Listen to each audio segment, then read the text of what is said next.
Hello all my dear friends, क्या हाल चाल है आप सभी के। दिस इज मी और काजू मैम। और जैसे कि आपसे वादा किया था कि बायोलॉजी के कैप्सूल्स लेकर आऊंगी, यानी समरी लेकर आऊंगी for CUET class. So this is our first class for CUET and आज हमारा सबसे पहला चैप्टर होने वाला है sexual reproduction in flowering plants. And I am telling you, CUET के लिए खास तौर पर डिजाइन करा गया है ये।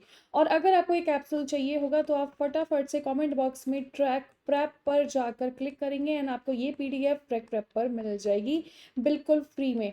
सो ट्रैक प्रेप पर ये वीडियो बिल्कुल आपको फ्री में मिल जाएगा, ये PDF।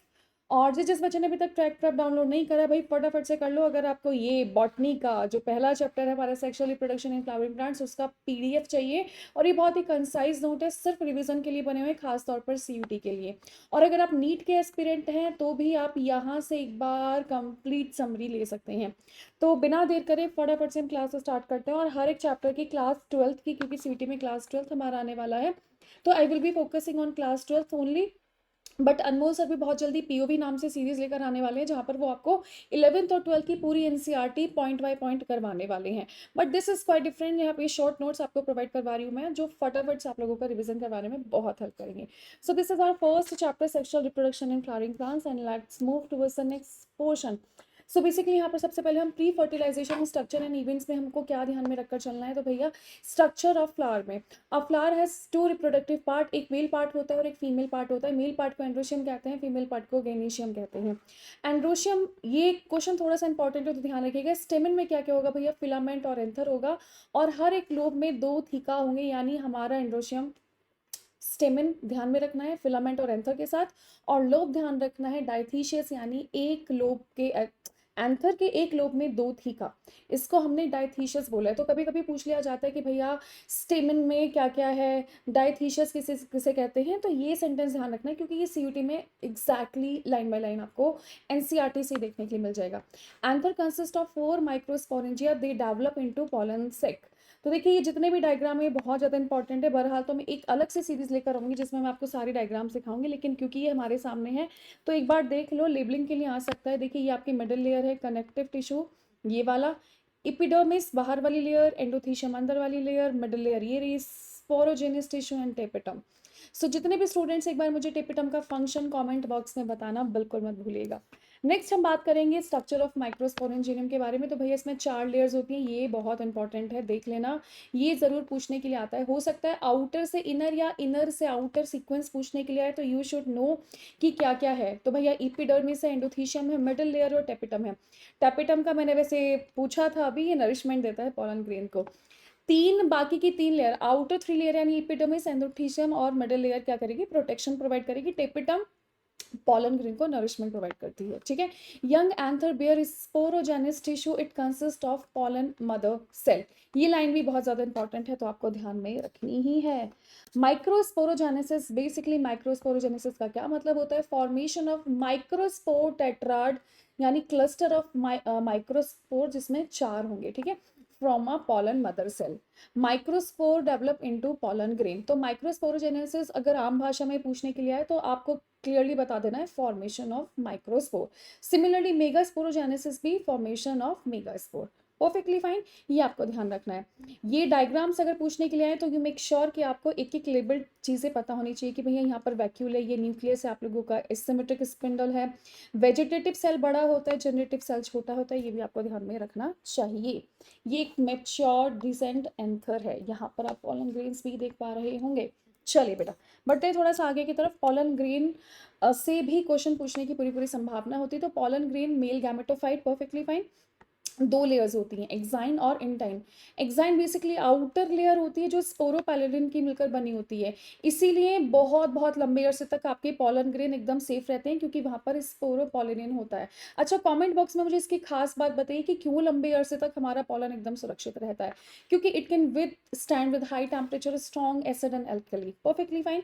इंटाइन, इंटाइन अंदर वाली लेयर है जो कि सेलुलोज और पैक्टिन से मिलकर बनी होती है। मैच्योर पॉलन के 2 सेल्स होते हैं, वेजिटेटिव जिसमें फूड रिजर्व होता है और एक आप लोगों का होता है जनरेटिव सेल, ये भी आप ध्यान में रखेंगे। नेक्स्ट इकोनॉमिक इंपॉर्टेंस क्या होती है पॉलन ग्रेन की, तो भैया रिच न्यूट्रिएंट होते हैं, ये आप लोगों के पॉलन बैंक में भी हम इसको स्टोर कर सकते हैं, ठीक है। पॉलन किन ऑफ सम प्लांट्स जैसे पार्थिनियम आर एलर्जिक, आपने देखा होगा ना कि बहुत सारे लोग बोलते हैं हमें पॉलन एलर्जी है। सो पॉलन एलर्जी किस किस चीज़ से हो सकती है, तो आप एक एग्जाम्पल इसका ज़रूर याद रखिएगा। चलिए बढ़ते हैं थोड़ा सा आगे की तरफ। स्ट्रक्चर ऑफ अ फ्लावर में हम अब गाइनेशियम यानी फीमेल पार्ट पढ़कर चलने वाले हैं भाई, ठीक है। Female reproductive part, it is monocarpellary यानी सिंगल पिस्टल वालों को मोनोकार्पुलेट बोलते हैं। मल्टी कार्पुलेट का मतलब होता है आप लोगों के बड़े सारे, मोर देन वन, ठीक है, मोर देन वन। इन मल्टी कार्पुलेटरी पिस्टल्स में बी फ्यूज्ड यानी जुड़े हुए हो सकते हैं जिनको सिनकार्पस कहते हैं, और फ्री फॉर्म में हो सकते हैं यानी खुले हुए हो सकते हैं जिनको हम एपोकार्पस कह के चलते हैं। तो ये टर्म्स भी आपको ध्यान में रखनी है। देखो multicarpellary syncarpous pistil of papaver, ये एग्जाम्पल आप लोगों को ध्यान में रखने, मैंने बोला था कि जितने भी एग्जाम्पल्स होते हैं दीज आर वेरी इंपॉर्टेंट, तो ये मैं आपको प्रोवाइड करवाऊंगी ट्रैक प्रेप पर। ये पीडीएफ इज एग्जिट आपको मिलने वाली है ट्रैक प्रेप पर। Pistol has 3 parts, stigma, style and ovary. Perfectly fine. And ovary consist of ovule, तो ये भी हम ध्यान में रखेंगे कि भैया ये स्टिग्मा है, ये हमारा स्टाइल है, ये ओवरी है, ये थैलेमस है, ठीक है। अभी आप लोगों से बात करी गई थी फ्यूज्ड, तो इसको हमने सिनकार्पस बोला है, और ये आप लोगों का क्या है, आप लोगों का एपोकार्पस, ठीक है। ये खुला हुआ है, क्या है आप लोगों का एपोकार्पस। चलिए बढ़ते हैं थोड़ा सा आगे की तरफ। अब हम यहाँ पर पढ़ने वाले हैं स्ट्रक्चर ऑफ मेगास्पोरेंजियम यानी ovule. Ovule is attached to placenta by a stalk of funicle. Perfectly fine. Hilum अगर कोई पूछे तो बता देना भाई the junction between ovule and funicle के बीच के जंक्शन को हमने हाइलम बोला है। 1 or 2 integuments encircle the ovule except the micropyle, जिसको हमने स्मॉल क्या बोला है, ओपनिंग बोला है। Opposite the micropylar end there is a chalazal pole या चलाजल एंड हम बोलकर चलते हैं। And closed within the integument there is a nucellus, क्या प्रेजेंट होता है भाई आप लोगों का, nucellus. Perfectly fine. It cells consist reserve food material, ठीक है। यहाँ पर क्या होगा भैया आप लोगों का रिजर्व फूड मटेरियल। और ये जो बीच में आप गोल गहरा सा देख रहे हो भैया, ये जिसको मैं अभी शेड करने जा रही हूँ, ये गोल गहरा जिसको मैंने जस्ट अभी शेड करा है, this is your embryo sac, जिसको मैंने अभी शेड करा है। चलो मैं दूसरे कलर से शेड कर देती हूँ आपका कंफ्यूजन दूर करने के लिए। सो देखिए ये वाला जो पोर्शन है, ये वाला है ना, ये आपका न्यूसेलस है, और जो अंदर मैंने शेड करा है ये वाला पोर्शन, ये आप लोगों का एम्ब्रियो सेक है, ठीक है, जिसको हम फीमेल गैमेटोफाइट के नाम से भी जानते हैं। This is again very much important, you need to understand the importance of labelling in the diagram, क्योंकि हर हालत में पूछने के लिए आता है। नेक्स्ट मेगा स्पोरोजेनेसिस, मैंने आपको बोला था formation of 4 megaspore from a megaspore mother cell. Let me tell you, यहाँ पर सिर्फ एक ही फंक्शनल रह जाता है, बाकी के जो 3 होते हैं वो डीजनरेट कर जाते हैं। बाकी के जो 3 होंगे वो क्या कर जाएंगे बेटा, बाकी के 3 आप लोगों के डीजनरेट कर जाते हैं। तो ये बात हम बहुत तरीके से ध्यान में रखेंगे, बाकी के 3 डीजनरेट कर जाएंगे, सिर्फ एक ही फंक्शनल रहने वाला है। So this is micropylar and this is nucellus megaspore mother cell. Micropylar and nucellus megaspore dyad, micropylar and this is megaspore tetrad यानी 4। यहाँ पर कितने हैं भैया, 2, इधर कितना है, 1। तो इस टाइप से आपको ध्यान में रखने का है। चलिए formation of female gametophyte embryo sac, 1 megaspore is function and 3 is degenerate. मैंने आपको अभी बताया था कि 3 खत्म हो जाएंगे, एक ही बचेगा। Embryo sac formation from a single megaspore is known as monosporic development. ये भी हमको बहुत तरीके से ध्यान में रखना है। 2, 4, 8। उसके बाद माइक्रोपाइलर एंड इधर ही आप लोगों के सिनर्जिस होता है और एक एक्सेल होता है। सेंट्रल सेल में आप लोगों के 2 polar nuclei, antipodal cell 1, 2, 3। Chalazal and, और देखिए आप इसको ऐसे याद कर सकते हैं, मैंने तो ऐसे याद करा था एसी, यानी चलाजल एंड पर हमेशा एंटीपोडल सेल्स प्रेजेंट होंगे। यहाँ पर आप लोगों की पोलर न्यूक्लियाई है, यहाँ पर भैया आप लोगों का एक एक्सेल है, यहाँ पर आप लोगों के 2 सिनर्जिट्स है। और सिनर्जिट्स किधर की साइड होगा भैया, फिलीफॉर्म एपरेटस और माइक्रोपाइलर एंड, यहाँ पर आपको MFS से भी आप याद रख सकते हो, यानी ये तीनों एक साइड होते हैं और AC आपका एक साइड होता है। सो ये आप लोगों का एक थोड़ा सा फ्लो चार्ट है, मेरे ख्याल से आप लोगों को अच्छे से समझ आएगा। न्यूक्लियस ऑफ मेगास्पोर, माइटोसिस होगा, 2 nuclei, move to opposite pole, 2 nucleate, embryo sac 4 nucleate, 8 nucleate, cell walls are lay down, organisation of female gametophyte. So this is the sequence. चलिए बढ़ते हैं थोड़ा सा आगे की तरफ। डिस्ट्रीब्यूशन देख लेते हैं। आप लोगों ने कई बार ये एनसीईआरटी में, अगर आप 12th क्लास के स्टूडेंट हैं तो ये एनसीईआरटी में पक्का आपसे पूछा गया होगा कि एक्सप्लेन 8 न्यूक्लियस इन 7 सेल कैसे होता है। तो 3 सेल में कौन कौन आएगा, 2 सिनर्जिड और एक सेल, इसको हम एग एपरेटस बोलते हैं ये कहाँ पर होता है, माइक्रोपाइलर एंड में। तो अगर सीटी में क्वेश्चन पूछने के लिए आता है भैया हमें एग एपरेटस का बता दो क्या क्या होता है, तो आपको वहां पर बताना है एक एग सेल होगा और 2 सिनर्जिड्स होंगे, 3 सेल आपके एंटी बॉटल पर प्रेजेंट होते हैं और एक लार्ज सेंटर सेल होता है जहां पर आप लोगों के 2 पोलर न्यूक्लियाई होते हैं। इसको एक सेल कंसिडर किया जाता है लेकिन न्यूक्लियाई कितने होते हैं, 2 न्यूक्लियाई होते हैं। तो ये चीज हमको ध्यान में रखनी है। This is again very much important. ये पीडीएफ आपको एकदम फ्री में मिलेगी ट्रैक प्रेप पर। तो ट्रैक प्रेप का लिंक मैं आपको अभी प्रोवाइड करवा दूंगी और साथ ही में ये पीडीएफ भी आपको वहां पर मिल जाएगी। तो जिससे अभी तक ट्रैक प्रेप को डाउनलोड नहीं करा तो भैया फटाफट से डाउनलोड कर लीजिए and grab this PDF for free. चलिए, pollination. So transfer of pollen grain from anther to the stigma of a pistil is known as pollination. Autogamy, self pollination, basically same flower में anther से stigma तक का pollination, same flower की बात हो रही है। प्लांट्स लाइक वोएला, ऑक्सैलिस, कोमेनिला, इनके पास 2 टाइप के फ्लावर्स होते हैं, चास्मोगैमस और क्लिस्टोगैमस। आप लोग हमेशा ध्यान रखना, चास्मो का मतलब होता है खुला हुआ, exposed anther and stigma. Cleisto का मतलब होता है बंद, कभी नहीं खुलेगा। तो anther and stigma lie close to each other. Cleistogamy leads to inbreeding depression, क्योंकि एट एनी कॉस्ट इनको सेल्फ पॉलिनेट ही करना होगा क्योंकि वो बंद है, बाहर के इन्वायरमेंट से इनका या बाहर की चीज़ों से इनका कोई वास्ता नहीं होता। ये बात हम ध्यान रखेंगे। नेक्स्ट है geitonogamy, pollination from anther to the stigma of another flower of the same plant. यानी एक प्लांट है, यहाँ पर मेल पार्ट हो गया, यहाँ पर फीमेल पार्ट हो गया, फ्लावर्स डिफरेंट होंगे, प्लांट सेम होगा। It functionally cross pollination but genetically like autogamy, because क्योंकि एक ही प्लांट है, दैट इज वाई। जेनोगैमी में क्या होगा, pollination from anther to the stigma of a different plant, it brings genetically different pollen grain to the stigma. एक plant पे मान लो मेल इधर है, फीमेल इधर है, यानी यहां से यहां तक का ट्रांसफर। अलग अलग पौधे होंगे, अलग अलग प्लांट होगा। So I hope this is clear to you guys. बढ़ते हैं थोड़ा सा आगे की तरफ, पॉलिनेशन बाय विंड देख लेते हैं क्या हिसाब किताब रहता है। बायोटिक एजेंट्स में आप विंड एंड वाटर सबसे पहले पढ़ने वाले हैं। तो ये मोस्ट कॉमन रहता है, कॉमनली इन ग्रासेस रहता है। Flowers have a single ovule in each ovary, numerous flowers form an inflorescence, corn cob example ध्यान में रखेंगे। इनकी विशेषता क्या होती है, तो भैया ये बहुत ही हल्के होते हैं, नॉन स्टिकी होते हैं, एक्सपोज स्टेमन होते हैं और फेदरी स्टिग्मा होता है। तो जहां पर भी फेदरी स्टिग्मा देख लोगे तो आप उड़ना है ना, फेदर्स उड़ना, तो इस टाइप से आप ध्यान रखना। Pollination by water hydrophily, so rare, mostly monocots, vallisneria, hydra, zostera. तो जोस्टेरा क्यों अलग है, क्योंकि दिस इज मेराइन, आपको भी ध्यान में रखना है। Distribution of some bryophytes and pteridophytes are limited because they need water for transportation of male gametes and fertilization. ये बात तो आपको क्लास 11th में ब्रायोफाइट्स पढ़ते हुए भी पता चल गई होगी। They need water for the reproduction. In Vallisneria, the female flower reaches the surface of a water by a long stalk and the male or pollen grain are released onto the surface of water. ये line भी आपको ध्यान रखनी है। Water in wind pollinated flowers are not colorful और उनके पास nectar present नहीं होते। नेक्टर किसके पास प्रेजेंट होगा भैया, कलरफुल कौन होंगे, जो bees, butterflies, flies, beetle, moth, birds etcetera, ये बायोटिक एजेंट्स में आते हैं। So pollination by insect, entomophily, ये थोड़े से कलरफुल होते हैं, बढ़िया लगते हैं देखने में। Large colourful fragrant rich nectar होता है। The flower secrete foul odours to attract flies and beetles, sticky चिपचिपे pollen grains होते हैं। So nectar and pollen grains are flower rewards for the pollination. Insect that consume pollen or nectar without bringing about pollination. तो इनकी बस विशेषता, खास बात आपको ध्यान में रखनी है। इतना ही मैथ्स पूछेगा सीयूटी के एग्जाम में, इस ऊपर नहीं पूछेगा।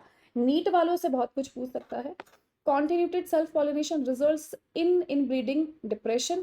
To avoid this, there are some devices in the plant. ये भी सीयूटी के हिसाब से बहुत इंपॉर्टेंट है। सबसे पहले avoid synchronization of release of the pollen and receptivity of stigma, arrangement of anther and stigma at the different position, self incompatibility, prevention of self pollination from the fertilization and production of unisexual flowers. तो ये 4 points अपन को ध्यान में रखने हैं। Pollination, pollen pistil interaction, again very much important for NEET as well as your CUT. So, a process in which pistil recognize compatible or incompatible pollen by producing some chemicals. इसीलिए आम पर ही उगेगा, अमरूद पर ही उगेगा, क्योंकि वो रिकॉग्नाइज कर लेता है कि ये मेरी बिरादरी का है, ये मेरी स्पीसीज का है, ये नहीं है, इसको हटा देते हैं। इस टाइप से हिसाब किताब होता है। So pollen grain germinates on a stigma to produce a pollen tube. Consent of pollen tube move into pollen grain move into pollen tube. Pollen tube grow करेगी through stigma and style, reach करेगी ovary तक through micropylar end, यहाँ पर पहुंचेगी भैया ovule पे, enter one synergids through filiform apparatus, और filiform apparatus guides the entry of pollen tube. ये एनसीईआरटी में और कई कॉम्पिटिटिव एग्जाम में आपने डिट्टो देखा होगा। दूसरी सबसे बड़ी बात, आप लोगों से कोई भी पूछे तो आप ध्यान रखना, जब डिस्चार्ज ऑफ मेल गैमेट होगा into synergids, then to egg cell and then central cell, तो यहाँ पर जैसे पोलन ट्यूब बन गई तो यहाँ पर आप लोगों का मेल गैमेट्स रिलीज होना स्टार्ट हो जाएंगे। आपने बहुत आराम से डबल फर्टिलाइजेशन के बारे में पढ़ा होगा, है ना। डबल फर्टिलाइजेशन क्या होगा, एक एग के साथ एक मेल यहाँ पर फर्टिलाइज कर जाएगा, बाकी जो पोलर न्यूक्लियाई है इनके साथ एक कर जाएगा, ठीक है। एक बार में दो रिलीज करते हैं यहाँ पर, तो ये बात हम बराबर तरीके से ध्यान में रखेंगे। चलिए नेक्स्ट है आर्टिफिशियल हाइब्रिडाइजेशन और crop improvement programme in which desired pollen are used for pollination.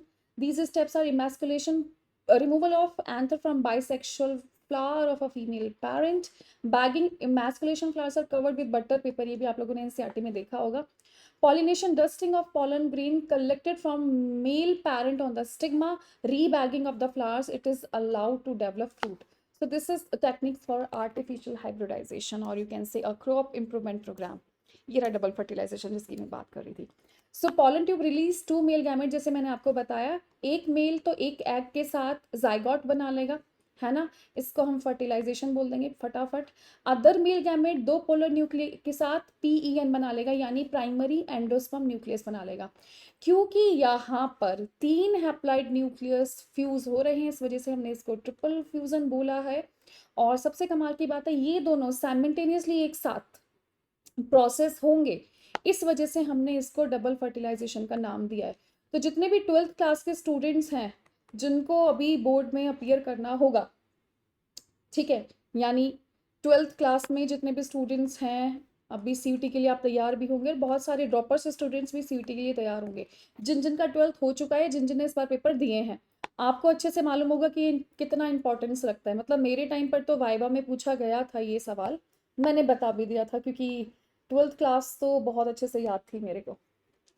और ये फर्टिलाइज एम्ब्रियो सेट, ये 3 नंबर में आया था मेरे टाइम पर पूछने के लिए। नाउ आप लोगों का post fertilisation structures and events देख लेते हैं। पोस्ट फर्टिलाइजेशन में आप एंडोस्पर्म डेवलपमेंट पढ़ेंगे, एम्ब्रियो डेवलपमेंट पढ़ेंगे, ovule into seed, ovary into fruit पढ़ने वाले हैं। तो primary endosperm cell divides repeatedly to form triploid endosperm tissue. Endosperm cells are full of reserve food material for the development of embryo. In endosperm development, PEN undergoes nuclear division to give free nuclei. This is known as free nuclear endosperm. जैसे आपने coconut का पानी पिया होगा, वो क्या है आप लोगों का फ्री न्यूक्लियर एंडोस्पर्म होता है। Endosperm becomes cellular due to cell wall formation. The white kernel of coconut is cellular endosperm. तो हमारे पास एक कोकोनट का एग्जाम्पल है जो दोनों सिचुएशन में बिल्कुल फिट बैठ रहा है। नेक्स्ट भैया ये this is very much important, ये सीक्वेंस पूछने के लिए आ सकती है सीटी में, हो सकता है डायग्राम भी पूछ ले आपका कि बताओ कौन कौन क्या क्या है, तो ये भी ध्यान रखना है। जाइगोट, प्रो एम्ब्रियो, फिर ग्लोबुलर, फिर हार्ट शेप, फिर मैच्योर एम्ब्रियो में कन्वर्ट होगा। So this is globular, this is heart shape and this is your mature. Cotyledons, plumule, radicle. जल्दी से मुझे बताओ रेडिकल से क्या बनता है, पिम्यूल से क्या बनता है, कमेंट बॉक्स में बताना बिल्कुल मत भूलिएगा। चलिए एम्ब्रियो डेवलपमेंट देख लेते हैं। Typical dicot embryo, embryonal axis है, this is plumule, this is cotyledon, hypocotyl, radicle, root cap. So embryonal axis के पास 2 कॉटिलिडन है। Part of embryonal axis above the level of cotyledons, इसको एपिकॉटाइल कहते हैं, विच एंड्स इन प्यूम्यूल। प्यूम्यूल क्या करेगा भैया, स्टेम टिप में कन्वर्ट होगा। और रेडिकल रूट में, तो प्यूम्यूल स्टेम में, रेडिकल रूट में हम ध्यान रखेंगे। Cylindrical portion below the level of cotyledons hypocotyl that terminate with radicle. यहाँ पर रूट कैप भी प्रेजेंट होता है for the protection of root. Root tip आपकी कवर होगी किस चीज से, आप लोगों की रूट कैप से, ये भी हम बराबर तरीके से ध्यान में रखेंगे। एम्ब्रियोजेनाई, मोनिक कॉटिलिडन्स में क्या होगा, एक ही कॉटिलिडन होगा। ये हम स्कैटुलम ग्रास फैमिली और स्कैटुलम आपस में कनेक्टेड होते हैं, तो ध्यान रखिएगा। स्कैटुलम किसको बोलेंगे, ग्रास के कॉटिलिडन को। Coleoptile, shoot apex, epiblast, radical, root cap, colerizia. A lower end embryonal axis had radical and root cap enclosed in colerizia and undifferentiated sheath. Portion of embryonal axis above the level of attachment is known as epicotyle. It has shoot apex and few leaf primordia enclosed in coleoptile. ये भी हम, this is very much important भैया, पता होना चाहिए कहाँ पर क्या क्या चीजें प्रेजेंट है। डाइकॉट्स तो याद हो जाते हैं, मोनोकोट्स में थोड़ी दिक्कत पड़ती है। सीड कहाँ से बना है भैया? ओव्यूल से। देखो, seed is fertilised ovule, this is very much important sentence, ध्यान रखना। Final product of sexual reproduction. इसके पास सीड कोट होता है, कॉटिलिडन्स होते हैं, एम्ब्रियोनल एक्सेस होते हैं। More important is this, non albuminous ex albuminous seeds, no residual endosperm, यहाँ पर कोई भी बचा हुआ रिजर्व एंडोस्पर्म नहीं होता। जैसे आपने मटर, ग्राउंड नट्स और बीन्स खाए होंगे। एल्ब्यूमिनस सीड्स में थोड़ा सा रिस्ट्रेन पार्ट होता है, बचा हुआ पार्ट होता है किस चीज का? एंडोस्पर्म का, यानी wheat, maize, barley, castor and coconut. In some seeds, जैसे ब्लैक पेपर आप लोगों ने लॉन्ग देखी होगी ऐसे करके, रेमिनेंट्स होते हैं न्यूक्लियस के, वो भी प्रेजेंट होते हैं, इनको हम पेरिस्पर्म के नाम से जानते हैं। ठीक है, ये आप लोगों का pericarp, endosperm, scutellum, coleoptile, plumule, radicle, coleorhiza, ये आपको सब याद रखना है, सब। माइट बी पॉसिबल कुछ भी इनमें से पूछने के लिए आ जाए, लेकिन आपकी तैयारी बेहतर होनी चाहिए। Viability of seed after disposal and advantage of seed, तो हैड्स, ये तो कुछ खास है नहीं, पढ़ना चाहो तो पढ़ लेना। रिजर्व फूड प्रेजेंट होते हैं, सीड कोड प्रोटेक्ट करता है यंग एम्ब्रियो को, न्यू जेनेटिक रिकॉम्बिनेशन वैराइटीज देखने के लिए मिलती है, इनको as a store, as a food भी कर सकते हैं। This is important, this part is important. ये नहीं भी करोगे तो चल जाएगा, बट एनसीईआरटी में था तो मुझे लगा लेकर आना चाहिए। The oldest viable seed is lupin, I think ये मैंने आपको किसी क्वेश्चन में करवाया भी था। It germinated after 10,000 years of dormancy. Can you ever imagine 10,000 years of dormancy के बाद ये भैया germinate हुए होंगे? 2000 years old viable seed is date palm, Phoenix dactylifera के नाम से हम इसको जानते हैं। So might be possible यहाँ से क्वेश्चन पूछ ले आपसे। फ्रूट कहाँ से बना है भैया? ओवरी से बना है। ट्रू और फॉल्स? वॉल ऑफ फ्रूट को हम पेरिकार्प के नाम से जानते हैं। ट्रू फ्रूट सच्चे फल उन्हें कहा जाता है जो सिर्फ ओवरी से मिलकर बने होते हैं। False fruit thalamus, other than ovary किसी भी पार्ट से बनेगा, फॉल्स माना जाएगा। एप्पल, स्ट्रॉबेरी, कैश्यू यानी काजू, my name. In some species fruit develop without fertilization, इनको पार्थेनोकार्पिक कहा जाता है, जैसे banana. Parthenocarpic can be introduce by the application of growth hormone such as seedless, आपने देखा होगा केले में कभी बीज नहीं होते। Apomixis and polyembryony, this is the last slide. Apomixis is the production of seed without fertilization. Some species of Asteraceae and grasses, perfectly fine. In many species, citrus and mango, some nuclear division divide protrude into embryo sac to form embryo. आपने भी देखा होगा संतरे की बहुत सारी फांक होती हैं, नींबू की बहुत सारी फांक होती हैं, आई मीन पीसीज होते हैं, वो आप लोगों का पॉलीएम्ब्रियोनी के एग्जाम्पल में परफेक्टली फिट बैठता है। Importance of apomixis in hybrid seed industry, if the hybrid are made into apomicts there is no segregation of characters in the hybrid progeny, so farmers can keep using hybrid seeds to, ये भी आपके मतलब का कुछ नहीं है, नहीं पूछने के लिए आता, बट ये और ये आपको ध्यान रखना है। So guys this is PDF for your second chapter CUET के लिए मोस्ट इंपॉर्टेंट है ना। और मैं आपको बता दूं, ये मैं आपको ट्रैक प्रेप पर प्रोवाइड करवाने वाली हूँ। अगर आप सभी बच्चे को लाइन बाय लाइन एनसीईआरटी पढ़नी है, मास्टर बुक पढ़नी, और आपको यहाँ पर पता होना चाहिए कि भैया ये बिल्कुल एररलेस बुक है, यहाँ पर थोड़ा सा भी एरर नहीं, और लेटेस्ट सिलेबस के हिसाब से आप लोगों की बुक है, यानी 2026 लेटेस्ट जो आप लोगों का एनसीईआरटी में करेक्शन था वो सभी इस बुक में प्रेजेंट है। मोर ओवर जितने भी पैराग्राफ होते हैं उसके बाद के जितने भी इंपॉर्टेंट क्वेश्चन होते हैं आपको यहीं से मिल जाएंगे। न्यूली एडेड टॉपिक और जितने भी टॉपिक डिलीट हुए हैं वो भी यहाँ पर प्रेजेंट है, यानी this is the new edition of NCERT 2026। Ma'am हम इसके फीचर्स जानना चाहते हैं। तो इसमें एनसीईआरटी पेज बाय एमसीक्यू है, स्टेटमेंट बेस्ड क्वेश्चन है, असर्शन रीजन है, फिल इन द ब्लैंक्स है, ट्रू फॉल्स है, मैच द कॉलम्स हैं, करेक्ट इनकरेक्ट, डायग्राम बेस्ड और कंसेप्चुअल क्वेश्चंस प्रेजेंट है। मोर ओवर हमने यहाँ पर हाईलाइटिंग भी की हुई है, ऐसे पीवाईक्यू जो बहुत फ्रीक्वेंसी से पूछे गए हैं और ऐसे पीवाईक्यू जो पूछे तो गए हैं फ्रीक्वेंसी जिनकी कम है, ये भी आपको ध्यान रखना है। तो आप इसको कहाँ से परचेज कर सकते हैं? सो ट्रैक प्रेप .in पर जाइए और वहां से आप बुक को परचेज कर सकते हैं। दूसरी सबसे बड़ी बात यहाँ पर मैं आपको बता दूं मेरे प्यारे बच्चों, ये जो पीडीएफ है आपकी, ये पीडीएफ मैं आपको फ्री में प्रोवाइड करवाने वाली हूँ। All you need to do is to download the Track Prep, Track Prep, Track Prep, Track Prep. 3 शब्दों में एक ही सॉल्यूशन है, यानी टेस्ट सीरीज भी मिल जाएगी, बुक्स भी मिल जाएंगी, पीडीएफ भी मिल जाएंगी। सो ट्रैक प्रेप को फटाफट से डाउनलोड कर लीजिए ना।